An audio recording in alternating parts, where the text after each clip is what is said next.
trauma is a gift? I'm sure that sounds controversial and even difficult to imagine. But my guest today explains how trauma set her on a course to greater peace, fulfillment, and purpose than she had ever previously experienced.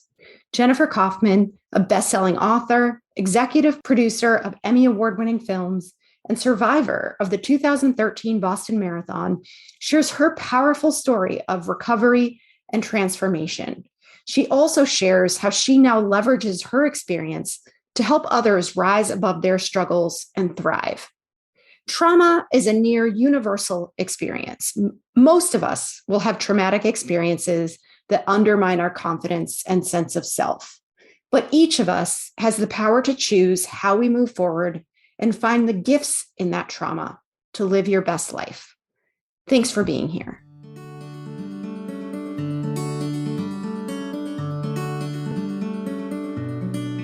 Welcome to the Imposter Syndrome Files. My name is Kim Menninger, and my personal mission is to help women overcome imposter syndrome and advance your career with confidence. Each week, I interview a new guest to share how they've navigated self-doubt to achieve success. The more we share our stories, the more we destigmatize imposter syndrome, recognize that we're not alone, and empower ourselves to access the tools and resources that can help us. Thank you so much for listening and sharing. Welcome, Jennifer. Thank you so much for being here today. I can't wait to have this conversation with you. Before we jump in, I'd love to invite you to tell us a little bit more about yourself. Well, thank you for having me, Kim. Thanks for including me on your show. I love the topic, the imposter syndrome. Let me tell you a little bit about myself. So I am a recovering corporate executive. I started out in the finance and investment world where I spent about 15 years. I left there because I was completely burnt out and started my own company focusing on business coaching and business consulting for small and mid-sized companies. I still own and operate that company today. Fast forward, 2013, in 2012, I came off my best year in business. All of my clients had record-breaking years, including myself. So I decided to take a couple of months off just to enjoy life. I then ended up going to the Boston Marathon for the very first time. I'm born and raised in the Boston area. A very dear friend of mine asked me to go because she doesn't know her way around the city, and I do. So I went for the very first time. I was standing 15 feet from the first of two explosions, and life as I knew it was over. And my world was completely shattered. Now, here is the blessing in this 9 years later, almost 9 years later, that I can share with you. I did not see that as a blessing at the time, let's be very clear, and I would never wish that upon anyone. But here's the thing. I was actually hiding behind a facade up until that point. A facade of looking good. A facade of, hey, my world looks great. I have all these successes and I have all these achievements, but on the inside, I was miserable and unhappy and unfulfilled in a large part of my life. And it's because I had a lot of trauma as a child, as I had a lot of traumatic experiences through childhood and young adulthood. And because I didn't know how to process that and how to deal with that, I basically was trying to run from it my whole life. Well, here's the thing, I couldn't outrun it. And the irony is, it took me being at a marathon to stop me dead in my tracks and have to heal those parts of myself. It took years to do that, to be very clear. But now I don't live behind a facade. I don't sit there and try to make things look good when they're not necessarily. Like when I went through being sexually assaulted at the age of 11, my life was threatened. My family's life was threatened. I took that seriously. Now I'm not afraid anymore, right? I've had to deal with all of that trauma to heal from it and recognize that that experience, as horrific as it was, made me who I am today. And now I can be an advocate. Now I can help other people that have gone through similar situations. So really the whole piece here is like, we have to stop pretending to be something that we're not and just be who we are. And when we allow ourselves to be who we are, including the parts of ourselves and the parts of our lives that we don't like, or wish we're different, we can't change that. It is what it is. All we can do is accept it, learn from it, and find the wisdom and the gifts from it. Now, this is something that the bombings taught me that I didn't know before, was to actually look for the good that came from these very traumatic experiences. It sounds really harsh to say, but it's the truth. I can say that those experiences were horrific, and that is the truth.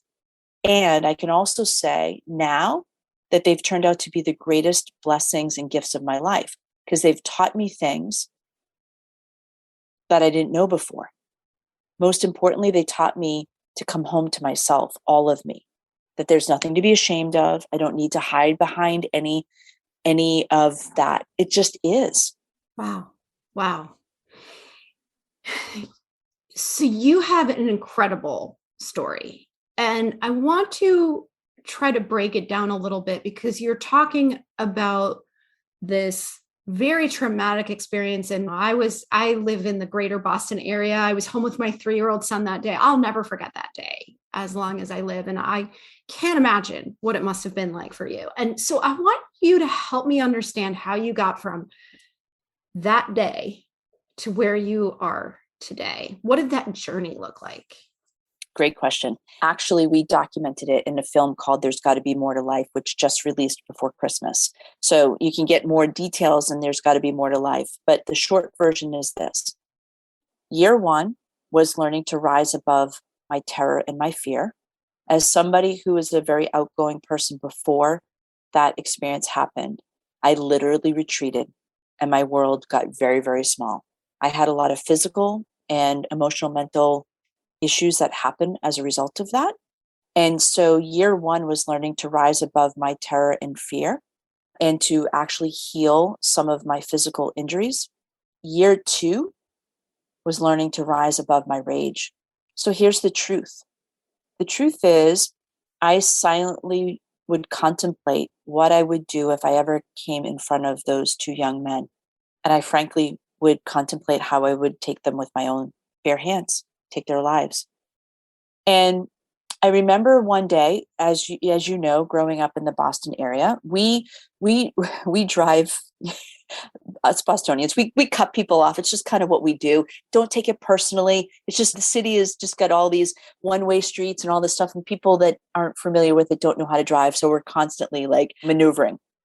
But this one particular day, I had left a survivors group meeting that was being held in one of the local hospitals in Boston. And when I left the parking garage, somebody cut me off.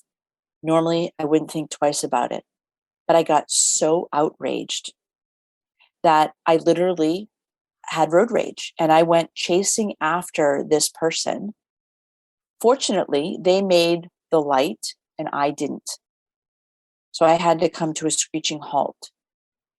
And at that light, I went all of the rage that I was experiencing those seconds and maybe a minute or two before turned into tears. Who is this person? Who is this person? And I realized that there was a terrorist that was living inside of me. And if I acted on my rage, I'd be no different than the two young men that placed the bombs that day. Oh. So year two was learning to rise above my rage. And how I did that was learning to forgive, forgiving the unforgivable, forgiving the fact that my whole world, my family's world, was completely shattered from that experience.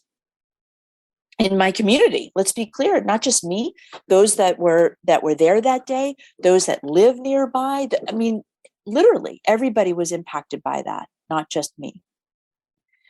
And so it took me several months to get to the place where I could actually forgive. And how I got there was, here's what was happening. When I was dealing with these rageful bouts, I felt like I was out of control.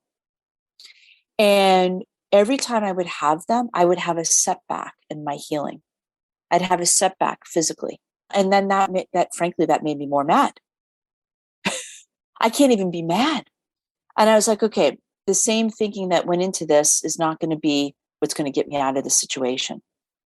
So it's like, there's got to be another way. And so I started to have more compassion for myself when I would get in those moments. And I would ask myself, what can I do in this moment that would be really nourishing and loving? Because really, that's what I was looking for, is just to like someone to wrap their hands around me and say, it's going to be okay. You're going to get through this. And even though I had people in my life that did that, I didn't know how to do that. I needed to be able to tell myself that I had to become my very best friend. And so fast forward, I got to a place where I could forgive those two young men. And I did so in court, actually. And when I chose to give my victim impact statement in court, the very last paragraph was a 6-page statement. And the very last paragraph was, despite all of that you did to myself, my family, my community, the world at large, I choose to forgive you and your brother for what you did. And in that moment, Joe Harzanaya, the surviving bomber, actually, he and I shared eye contact for just a brief moment. He hadn't made eye contact with anyone over the course of the months of the trial. And in that moment, I had this overwhelming amount of peace. And for the first time in 2 years, I actually had compassion for that young man. I had nothing but rage and hatred towards him before that. But in that moment, I had compassion and I had overwhelming peace that came over me. And what happened next was my healing exponentially soared. I physically got better quicker. I was like, my anger and rage started to dissolve. And that was just like an amazing thing. And then year 3 was really just stepping into like life again, right? I started to reemerge and get back into the world again, albeit small. And then there was something that was like nudging me. I kept asking myself, what's it going to take to come full circle from this experience? Now, I was a spectator in 2013. I wasn't there running. I was a spectator. I have no desire to run a marathon. And what happened was I kept getting, in order to come full circle, I would actually physically need to run the marathon. Not something I wanted to do, candidly. But I had a desire to come full circle greater than my lack of desire to run. So a dear friend of mine from high school actually decided that she would do it with me. And in April 2017, we went and embarked on doing the marathon. And I crossed that finish line. Here's what I didn't know, that my family and closest friends would be in the very same spot that I was in 4 years prior. So when I came down Boylston Street and I'm approaching that line, I have a whole new memory. I have my family and my closest friends cheering me on. And so now when I think about the marathon, I think about that. I don't think about the horrible things that I witnessed and saw 4 years before. And so that's how, again, that's just a very quick synopsis. There's more to it in the film. But I will say one other thing. One of my meditation teachers, and I had been doing meditation for years prior to the actual bombings that took place. And one of my meditations teachers said to me, it was probably 6 or 8 months after the bombings took place. She said, one day you'll see this as the greatest gift. I thought, who says that to someone? But I had respect for this woman. I had trust for this woman. I had been doing meditation with her for several years. I knew she wouldn't say something like that to hurt me. So she planted a seed that day. Even though it was hard to accept, she planted a seed. And over time, I kind of went on this treasure hunt, frankly. And it was this treasure hunt of, what if I were to ask myself, what good came from this? In the beginning, I got nothing but what bad came from it. But over time, I started to see, wow, I saw complete strangers do the most loving things. They would write notes to us, wishing us well, saying prayers for us. People from different parts of the US came together and made quilts for all of those that were injured and the families that lost loved ones. Who does that? Extraordinary people do that. So I started to see that even when bad things happen, there are really good people out there. that want to do good things. And one other thing I will say is that once I forgave those two young men, over time, I got curious as to who does something like that.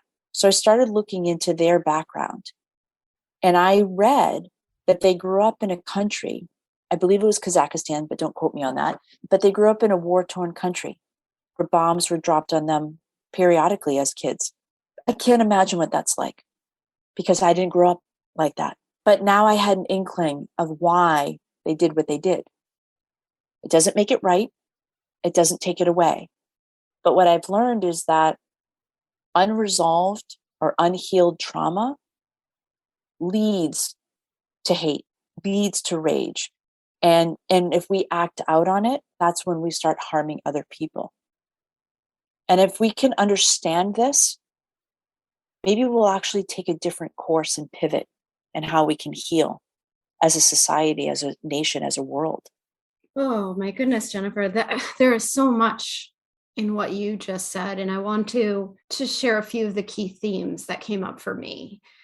When you were talking about forgiveness, and you've mentioned this a couple of times too, this idea of accepting, however horrific, the reality of the situation that we're in, because we can't change that. It's what happened was out of your control.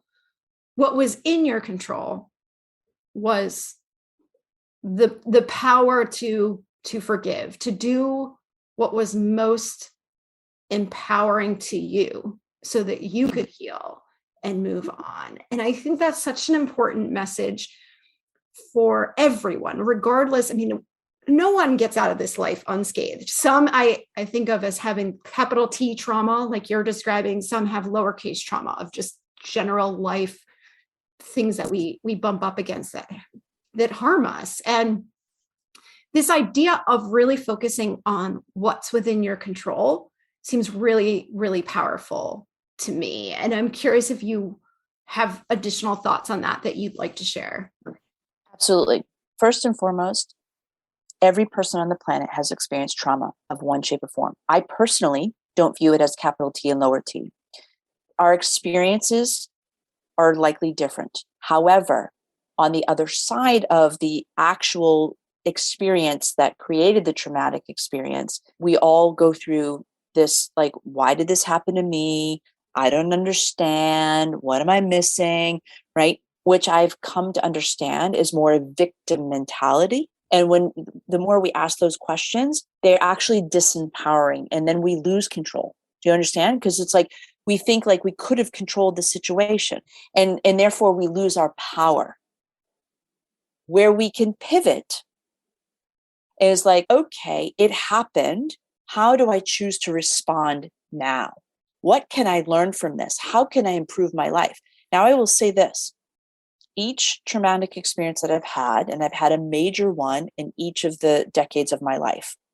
I hope to God I never have to go through any more, candidly, but I have. Each one put me closer on my path and my purpose. And the bombings actually put me directly on my path and my purpose. And I now feel the most fulfilled I've ever felt. I experience peace and bliss, even in the midst of a pandemic, because I recognize I have the power within me and how I choose to respond. And I'm not afraid of what goes on. All I can do is take care of me in this moment and remind myself in this moment, all is well.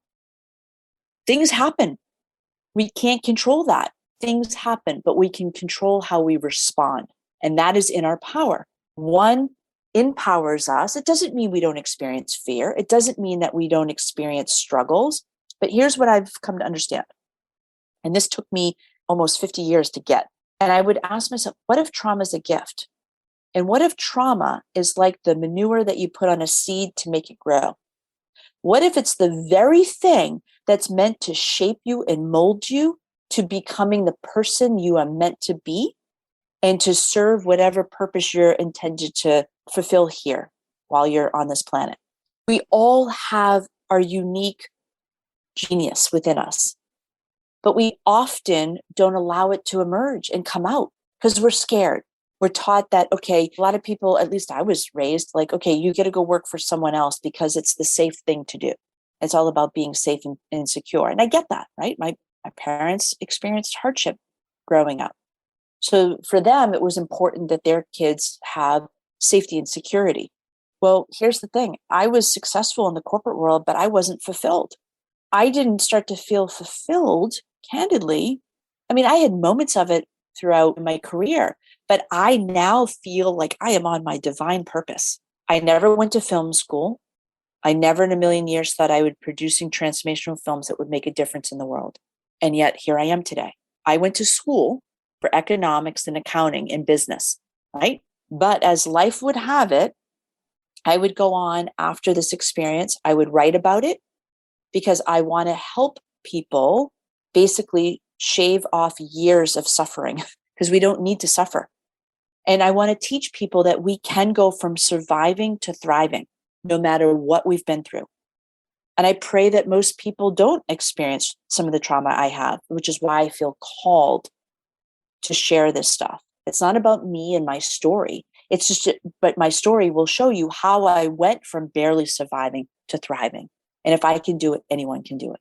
So one thing that I want to ask you about in the context of what you just shared is the power of intuition, because you mentioned that you are intuitive. And I think a lot of times, for lack of a better term, we're limited by logic.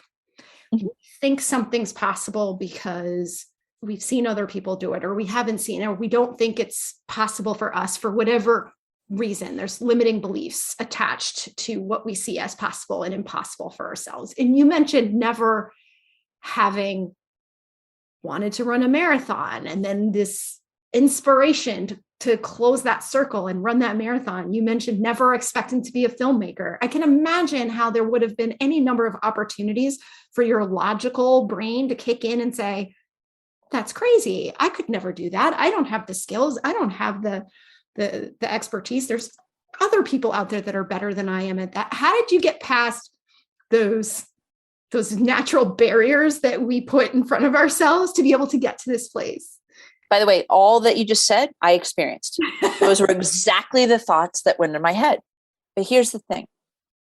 Our intuition, so I didn't it just popped in, right? It just popped in. And actually how this happened, I had literally what's it going to take to come full circle?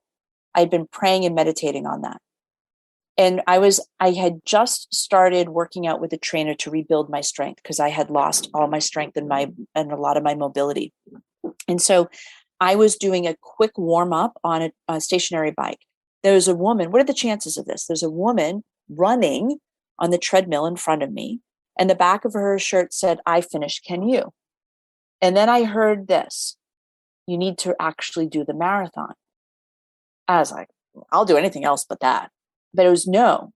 It was like, that was it. And I literally resisted that. I kicked and screamed around that. And then I realized that was my higher intuition telling me. And how I knew it, there was a feeling, and there was sometimes for me, I will challenge things. So for example, because I'm a survivor, I do get the Boston Athletic Association has gifted us each year with 2 complimentary bibs. One that we can gift and one that we need to use if we want to do the marathon. And I had already said no to it. So I'm having this internal dialogue with myself. It's like, seriously, no, I can't do that. I'm not physically capable of doing that at this stage. All of these things were there. And I was like, and I'm like wrestling internally. I was like, okay, if I'm really meant to do this, show me a sign. So I reached out to the Boston Athletic Association and said, hey, I had already said no to this, but just out of curiosity, is it possible? And they said, oh, absolutely. Crap. Candidly. And then the next thing that happened was I went to the bookstore and I bought every book I could find on training to do a marathon. I went home later that day. I opened up the book. That's not going to work. Put that aside. Open up the next book. That's not going to work. I couldn't do any of the recommended trainings that they had in each of these books that I had purchased. And I cried. I cried. And then a friend of mine, another survivor, said, hey, let me introduce you to Jack Foltz. Jack Foltz won the Boston Marathon back in the early 70s, and he now trains runners to complete marathons. And he actually took on helping some of the injured survivors and who went and ran the race back in 2014 and 15. So she made an introduction. I met with Jack, and Jack created a very specialized plan because I couldn't run at this stage. And keep in mind, the objective was to cross the finish line, not to run it entirely. That was not it. It was just a finish. But what happened was my logical brain told me I was crazy. There's no way I could do it repeatedly. But I had this feeling inside, and I listened to that feeling, which was my intuition telling me that this is what I needed to do. But my brain, almost the entire 5.5 months that I trained, had doubt, didn't think we could do it, but something just kept nudging me forward. So to me, it's less about the thought, it's beyond the mind. And it's like, how does it make you feel? Like I knew, even though I didn't want to do it, I knew in my heart doing this was going to set me free. And I can't quite articulate that other than there was just this inner knowing. But it's beyond the mind, chatter, and thought. And it's outside of what, especially in New England, we're from this area. We are highly intelligent people. And that's not to say that there aren't intelligent people all over the world. That's not what I'm saying. But we don't tend to be highly intuitive, like we don't tap into our intuition. We all have intuitive abilities. Let's be very clear about that. But being raised in this kind of environment, we're not taught to tap into that more. And I think that's one of the reasons why I'm speaking out, to be able to break that so people can start to tap into that. Because once you do, there's a higher level of intelligence that is at our disposal. And we literally can go from survival mode, if you will, struggle mode, into this thriving mode. And it's beyond what your mind can conceive. Do you feel like you had to do the pre-work that you described of the year 1 and year 2 work to hear that? Do you feel like Yes. there's stuff that needs to be cleared before you can even hear that voice? I'm going to liken it to a radio station. Okay. So say you want to go find your favorite song and you're changing the dials. For those of us, okay, you could just be flipping it on your iTunes right now. But you've got to get rid of the static. We're all energy beings. And when we have unresolved trauma, there's static in the field, so to speak. So the only way I can liken it is, and we don't know that necessarily, but I had to go through those layers of healing to be able to discern my intuition at a greater level. It doesn't mean it wasn't always there, but it was kind of like trying to hone in on that station that has a lot of static on it, right? I'm like, am I hearing that correctly? Am I discerning that correctly? And so as you clear out some of that leftover debris, if you will, from your energy body, it makes it easier to tune in and to get the messages that we all have access to. We all have it. But it also requires slowing down. So for me, meditation is one of the ways that I quiet my brain. So before I did meditation, my brain was super active. And I call it monkey brain. It was just constantly, no, no, no, no, no. And now that I meditate, it actually quiets my brain. It doesn't mean that I don't have that chatter and stuff, but the more that I meditate and quiet it, that also allows me to access that intuition on a greater level and with greater consistency. But it also requires slowing down, and it also requires being in the now moment. We live in a very fast-paced society, and this is where I feel one of the blessings of COVID, and I want to be very clear. I know COVID has been very traumatic for a lot of people, including people in my own family. And it's forced us to slow down as a culture and a society. It's forced us to look at what's most important in our lives.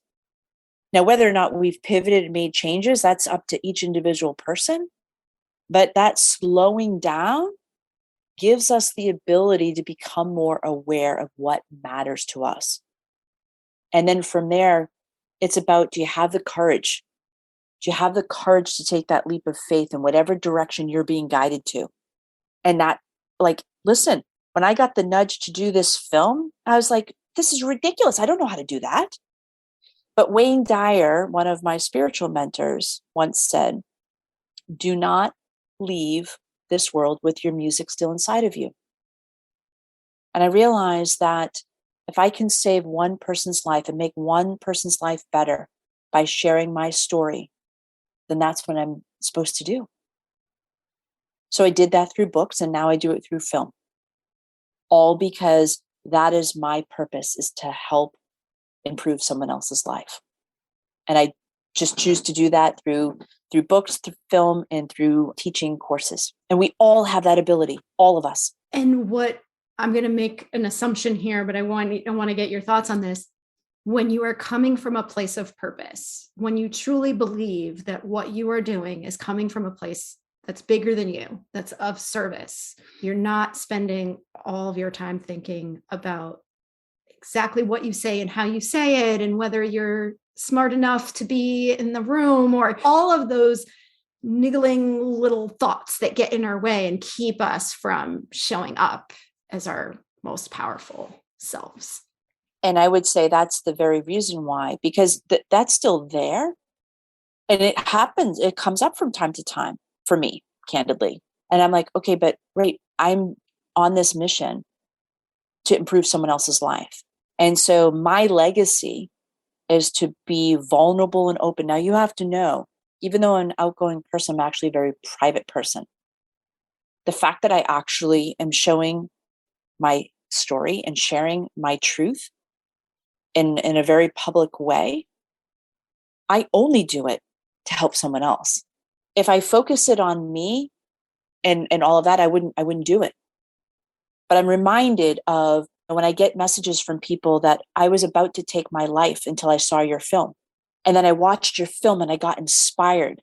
And I realized that, oh my gosh, I don't have to take my life. I can pivot, I can change, and I can have a better life. And I literally have gotten these messages.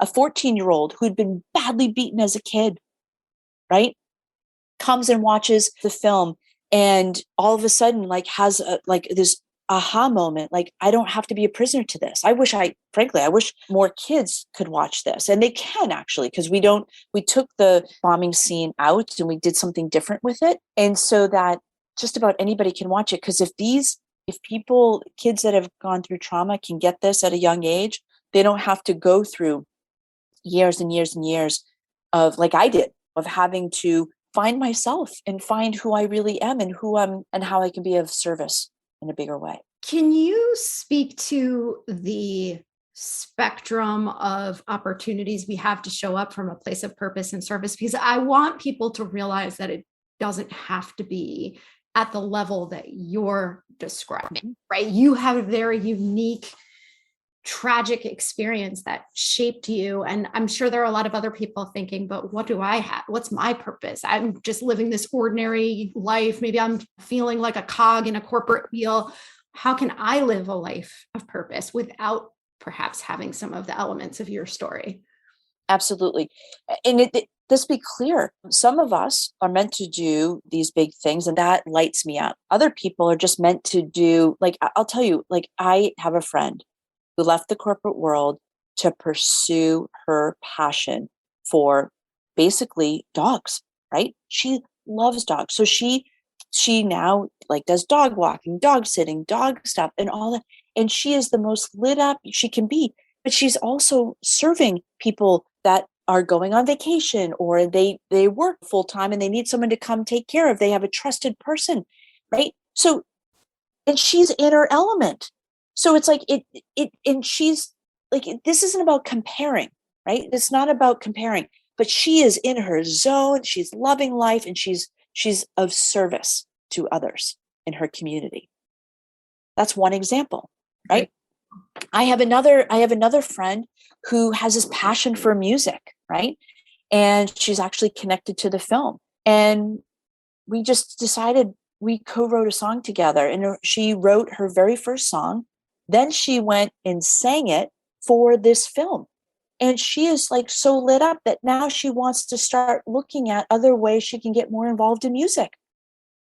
I don't know what that looks like. I don't know where she's going to go from this, but like something ignited inside of her during the making of this film that we didn't plan for that. We didn't plan on that. That just happened in the making of the film. It was like, you know what? We want to like write some songs that are very specific to the story, that are upbeat and that are different. And then we ended up co-writing a song together. And then I don't have the vocal talent. She went and sang it. And then we recorded it when the studios were locked down because of COVID. She recorded it in her closet, sent it off to a master in Nashville, and we got it recorded in 10 days. Wow. That's the beauty of stepping into this like uncertainty, unknown place. You don't know what's going to happen, but it's like, it reminds me of being like a little kid. You know, when you go to the playground, you don't know who you're going to meet. And all of a sudden you're playing with someone on the swings or in the playground. Like it's that we can live that kind of life. It's exciting. It's like this magic carpet ride. You never know what day is going to bring. Like I didn't know you until we just met. Right. Right. But we're having this conversation. We're having this real conversation. I feel a connection to you. I don't know where it's going to go from here, but like every day is like this like magical unfolding. Doesn't mean it doesn't have challenges. Doesn't mean it doesn't have certain things that happen, but there's also this like blissopia is what I call it, that can happen too. It's magical. I love the way you frame that, because I think you're absolutely right. And this ties back to what I was hearing you say when you were talking about looking for the gifts and the treasure hunt. I think what we find what we look for. And if we're looking for the reason why something won't work, we will find it. But if we have that attitude of what would make this possible, we put ourselves in a situation where we are open. And I want to get your thoughts on that, because I think that's. So let me tell you a secret, which really isn't a secret, but it is a secret. When we take, all you have to do is take one step. A lot of us here in the Northeast, particularly, are taught at a very young age that we have to plan everything out. Right. And what I have now learned is that, and there's nothing wrong with planning. Let's be clear about that. But when you get an idea, all there is to do is take the very first step, one step. And when you take that one step, the next step will unfold. Either the right person or people will show up to help you on that next phase, or you might get the funding to start your own business. Who knows what it is? But by taking the one step and then having the courage to take the next step, when this whole thing happened, my intuition told me in the hospital that I would need to learn how to heal naturally. I had no prior knowledge how to do that. Zero. I don't have a medical background. But there was something about that message that I took seriously. And so the first step I took was I discharged myself against the doctors' and nurses' wishes and order. And I didn't know what was going to happen next. I released myself in the care of a family member. And then the next day, I needed to reach out to a psychologist that I had worked with 12 years prior when my dad passed away unexpectedly. And she just so happened she wasn't taking any patients, but she cleared her schedule to help me. And then I got a friend reached out and said, hey, I've got someone who can help you deal with your spinal injury stuff and help you regain your ability to walk again. So every time I took a step, I was basically telling the universe, I'm open to receive the next step. And then you just have to have the courage to do that. And then when you start to do that, it's like learning how to walk, right? So think about it like a kid, a baby that's learning how to walk. Do you tell the kid that's just learning to stand up, don't do that, because you might, blah, blah, blah. No, you're encouraging them. Now, of course, they're going to fall from time to time. That's what this experience is like, right? You don't just one day just go from crawling to running. That's not how it works. But you stumble and you find yourself, blah, blah, blah, and you get scared. And you're like, but what if it doesn't work out? But what if it does? And that's what I had to tell myself. But what if it does? Yeah, I love the analogy too. I think that's such a great image of the child learning to walk. We never discourage a child from learning to walk, even though we know they're going to fall, even though we know it's not good. It's going to be a bumpy ride for them, right? Wow. Oh my goodness, Jennifer, I could be here all day. I know you have a book and you've got this amazing film and you've got other things on the horizon, where can we find out more about you? We're going to put links in the show notes. What do you want us to follow up with you on? Okay. So there's two places you can go. If you want to learn more about the best-selling books that I have and some of the other films that I've produced in this current one, you can go to my website, jenniferkauffman.com. If you actually are inspired to watch the film, so the film, right now we're doing this big run up until the marathon, the Boston Marathon, coming up on April 18th. For everybody that purchases a ticket to watch the film, we're actually giving $2 back to a veterans cause to save more veterans' lives. We want to eradicate the fact that on average 22 veterans commit suicide every day. We want to put a stop to it.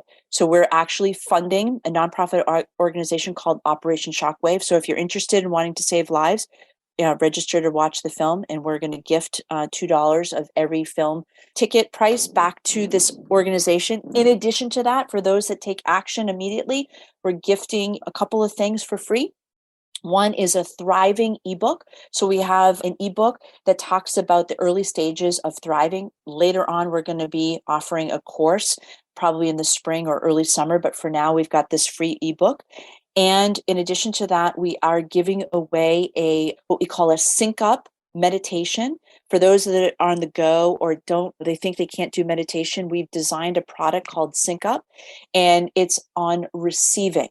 So it's about 11-minute guided meditation that we're gifting for free. It's built in with sound technology to allow you to go deeper, but you can do it every day, a couple of times a day, all with the intention of receiving. If you want to receive more love in your life, receive more abundance in your life, receive more joy in your life, you get to set the intention. But these are just tools that we're giving away now to help empower people and to help people rise up and live their best life. Wow, thank you so much. And for anyone who's interested, the links will be in the show notes. And really, what an inspiration you are, Jennifer. Thank you so much for sharing your story today. Thank you for having me, Kim. It's been a pleasure being with you today. Thank you for listening to the Imposter Syndrome Files. If you're listening to this, chances are you struggle with imposter syndrome or other confidence issues too. One of the most important reasons I started this podcast is because I want you to know that you are not alone. As an executive coach and former high-tech leader, I spent years battling imposter syndrome. There were times in my career when I was absolutely sure that this was the moment that everyone would figure out that I didn't belong in the room. But you know what? It never happened. And through the years, with the help of lots of coaching, mentoring, and other resources, I've learned to help myself and others overcome self-doubt and advance our careers with strength and confidence. Understanding imposter syndrome is just the first step, but it often takes more than understanding to overcome it. If you'd like additional support, I would love for you to join the upcoming Boost Your Confidence Boot Camp, where we dig into imposter syndrome at a much deeper level. In a safe, trusted group of professionals who are on similar journeys, you'll get to learn, share, and connect in ways that help you overcome self-doubt and grow your confidence. Check out the show notes for a link to the program, or feel free to reach out to me directly if you want to discuss it further. Thank you.